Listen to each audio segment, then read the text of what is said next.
Right then folks, got Bob Harris on the radio and we are cutting out this section from my donor quarter for the rear lower part of the rear windscreen. I need this whole section, and I also need, what I found out, it's even rotted here on the car. So instead of cutting out just this bit with a grinder, I'm just going to pop the spot welds all the way along there. So just pop these, we're up to about here.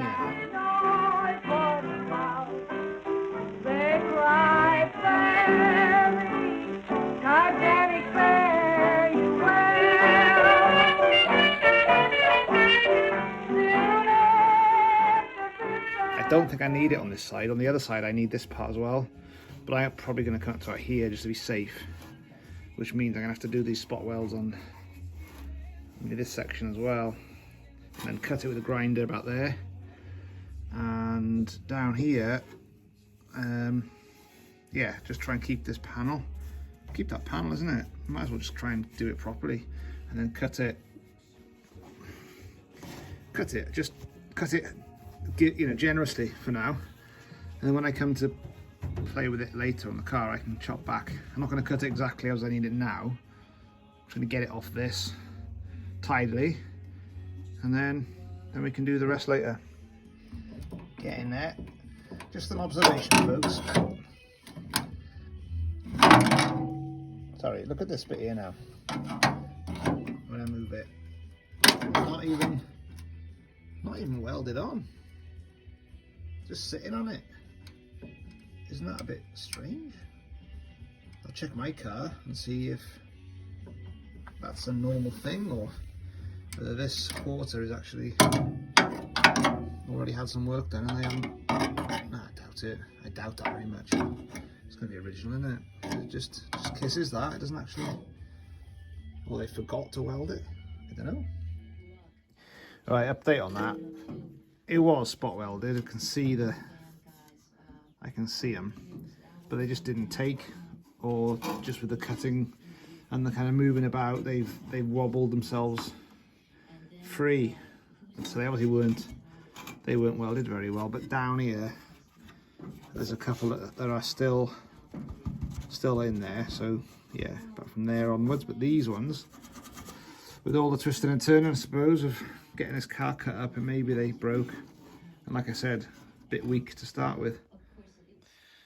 Frustratingly, I actually need this part in one, so I don't need to break the mold down there. I want to take it off whole, so having these unwelded, I'm gonna have to re-spot weld them anyway. Well, we've got this piece out, which used to live kind of in there.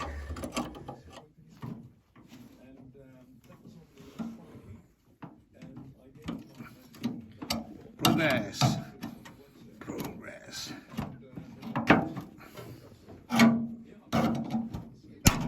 There we go.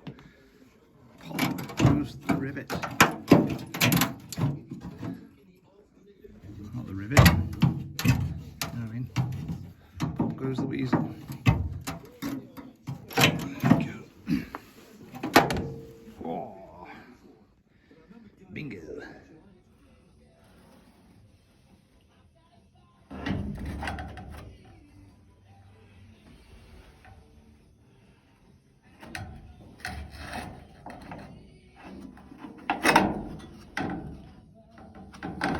So we're going to come over the worst bits. That's all good.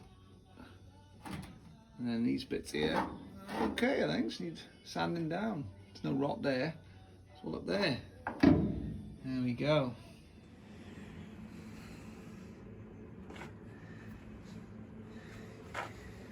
I need that chassis rail, not excuses.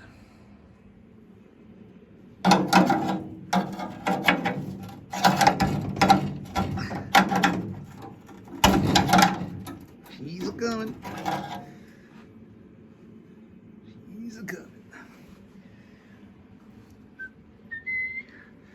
We just got this little thing here, a couple there, maybe one there, and I think, yeah, just that now to get off.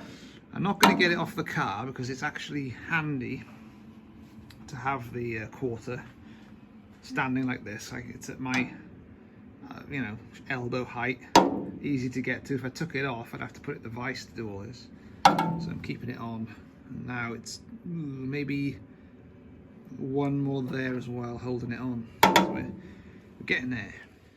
Right, the plot thickens. I cut that there, so I thought I'm going to cut it there as well. Get the piece off now, because the only bit's holding it on are these.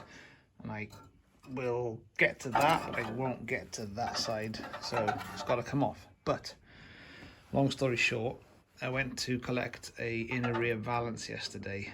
Some kind of scrapyard place, and it was advertised as a inner rear valance for a Ford Cortina Mk3, but it was an estate one when I got there, so they were very kind and they refunded me for the payment, but it's no good, so I can't afford a brand new one because they're around about £400, and I've just realised that this piece of scrap here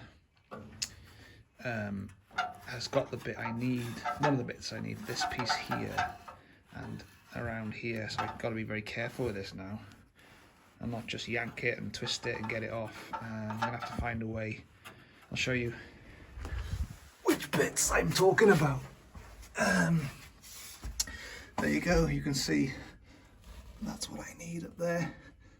This bit I don't, so I guess I could cut it in the corner there to get it off, but this bit has got to be saved. There's, well, that came off pretty easy. There's a couple of tacks on each side there. And I must have done the top one there before, because tonight it's just the side bits. And the reason I was being a bit careful about getting this off is because I need this piece. Like I said on the previous video, the valance, my inner rear valance is shot in this area here where my thumb is. Bang it, I'll check it in the ultrasonic and see if that'll clean it up, because it's pretty good, that ultrasonic. Right, there's my new, whatchamacallit. Sorry, that's the old one that I pulled off. Here we go. There's the new one. Now, anyone else would have snipped these and started again, but I got this little tool out, just kind of pressed around in there for a bit, and I managed to loosen the sleeve, the crimp, and it's loose now, so I'm just going to gently slide it out with the pliers, and I can use the same wires. I'm just rubbish at kind of stripping wires, and you know, I just can't be bothered. So if I can get away with just redoing what's already done, that'll save me probable messing up of these wires. Well, we soldered and we've reattached the cable, the red wire, into the white thing. And now I'm thermo gluing the heater element back. Oh God. Back onto the bottom of the tank. This is what heats up the solution. Set your temperature and it'll heat it. This is what's broken. This is why I'm giving this a go. It hasn't cost me too much money. I think the glue was about €1.50, I think. The wire was £4 maybe, the new heater element. And of course I didn't have one of these, so that was about 11 quid in the shop, and about £1.50 for the flux. So, you know, for this one job it's probably not economical to do, but because these things are only about, well, they were about 45. I'm guessing they're a bit more now. A couple of years back that was. But it's more about learning new stuff. I've learned how to solder, and I've learned how to crimp and attach these things. A vague understanding. But anyway, this is taking a lot longer to glue than it says. So I'm gonna hold it so I've got a straight attachment. I just don't like it if it's skew-if. And then we'll give it a try, see if it's worked or if it's all in vain. Well, put it all back together.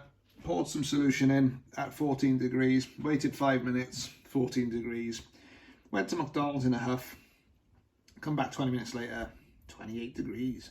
It works. Stick it in for 20 minutes. Obviously the whole thing is going to fit in this little one I got here. I don't think it will, just not quite, doesn't matter. That's enough, that's what I need. Just stick it in for 20 minutes and